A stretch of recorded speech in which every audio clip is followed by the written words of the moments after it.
One ভালো হয় না যে বড় ভাই।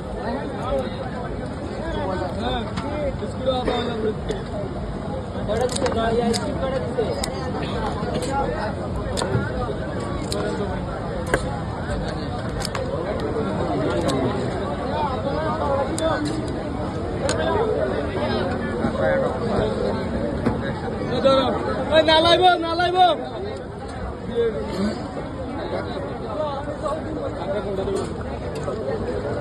ধরো দিব 15 টাকা গিলু ভাই গিলু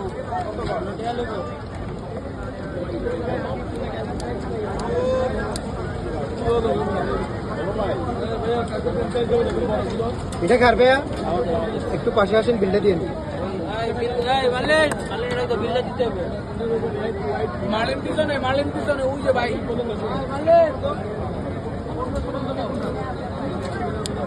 ভাই একটু বসার জায়গা করে দেওয়া লাগতো 4 জন। ভাইয়া মানুষ এখানে অনেক আছে, খাচ্ছে কি উঠে চলে যাবে, আপনাদের তখন বসতে পারবেন না, কারণ আমার সীমিত চেয়ার। বসার জায়গা পাবেন, খাবার কখনো দাঁড়ায় খাইতে হবে ইনশাল্লাহ। ভাই ভাই